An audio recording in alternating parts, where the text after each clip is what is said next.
really a big group of artists working here in 1940 with money from the WPA. And I'm going to show you some images of some of those artists. A lot of these images are works that are here in the collection of the Southside Community Art Center. Some I also took from Swann Galleries to fill in the gaps, but we have artists here like Henry Avery. This is really a wonderful self-portrait. You can see the influence of the Mexican muralists on his work. I'm sorry this is so small, but he's an extraordinary artist that unfortunately we know little about today. But he was one of the artists. Of course, Margaret Burroughs. This is a great modernist early 1940s work by Margaret Burroughs that we had at Swann Galleries in our first auction. William Carter. This is a painting of his that's upstairs in the collection. Couture, Elisir Couture. This is a pen and ink drawing of his, typical of his celebration of African American female beauty. He's one of the few artists at the time that really explored the female mood, gave new dignity to the African American woman. And this is a pen and ink drawing from the 1940s that we had at Swann Galleries.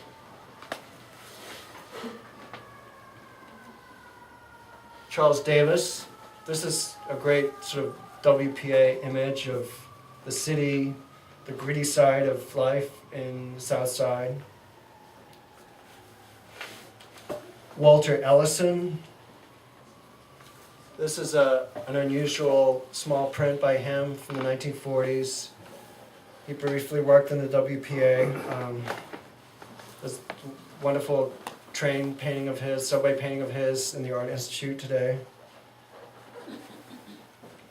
Ramon Gabriel, who did a lot of watercolors, had a wonderful sense of stylization, very much sort of a Art Deco, jazz era style to his works, similar to Aaron Douglas.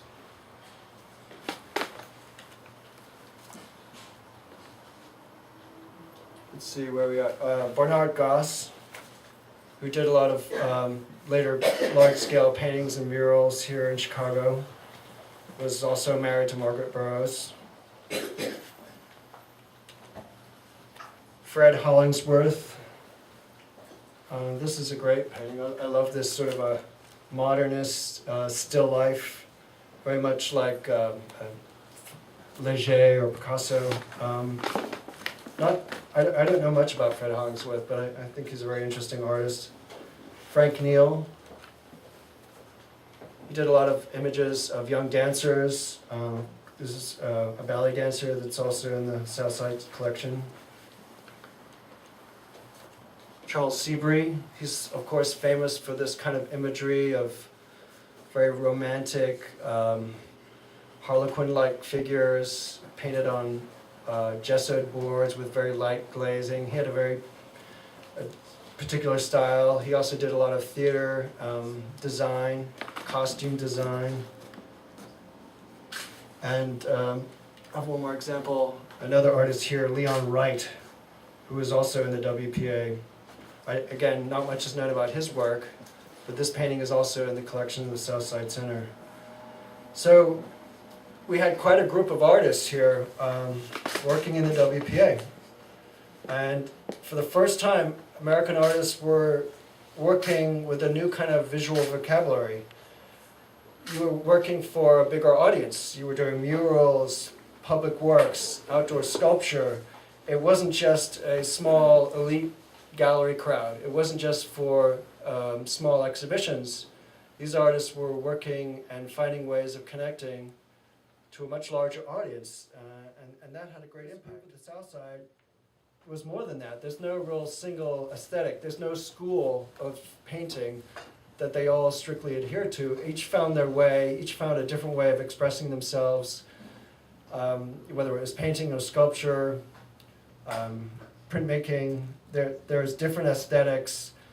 It's a modern art movement, though. There's a modernity here that's new. It's not just artists working within the givens that they were taught in school and imitating the artists who came before them.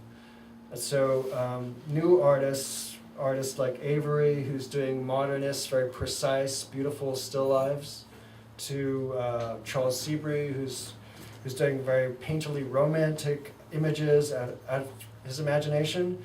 There's no simple sort of WPA label here.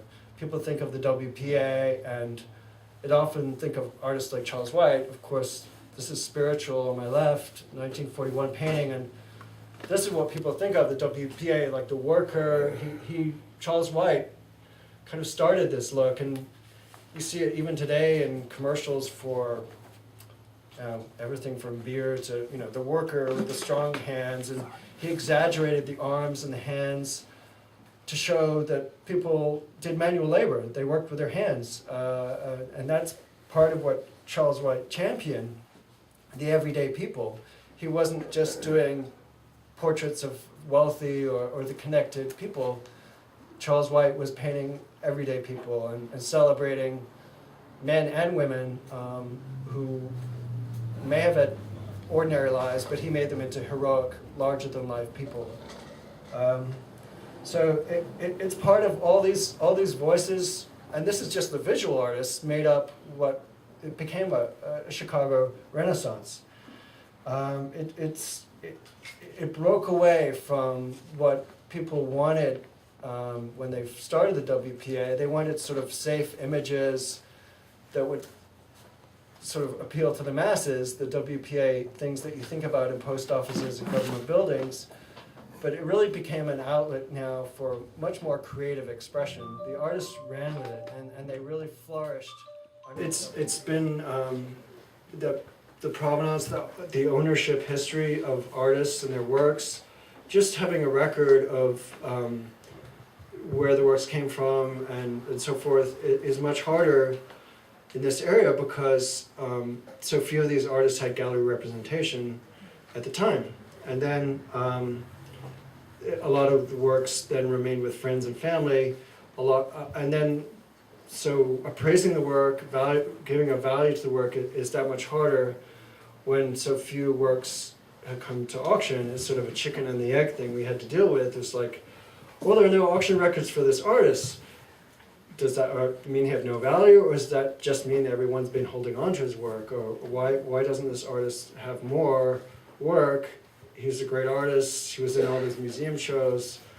Why aren't we seeing the work coming to auction or in other venues? So yeah, the research, the writing, the history, that's important to preserve that, and we're hopefully doing that through our catalogs. We try and present as much information as we can, and a lot has changed just in the last 5 years. So I think that'll continue, and a lot more museums are getting involved, which is one of the exciting things about what we've been doing at Swann. Is museums now are on the ball, and they've really been much more aggressive in acquiring works by African American artists. And just to toot my horn a little bit, we were really excited yesterday, or the day before yesterday, at the Art Institute of Chicago. They recently bought a Hugh Lee Smith painting that we sold at auction, and now it's hanging at the Art Institute of Chicago. And that's really important. We need more artists to do that. It's in a great spot. It's next to Nighthawks, so I'm really excited. But of course, Hugh Lee Smith, he's a wonderful artist. He's a great artist. Deserves to be in museums. Museums react to their collectors, their audiences. So another way to get involved is to join museums and form collectors groups, or say, really, you need to have a more representative collection that shows the whole diversity of American art. So that's happening, and that'll continue to happen. And of course, provenance and writing about the artists, war shows.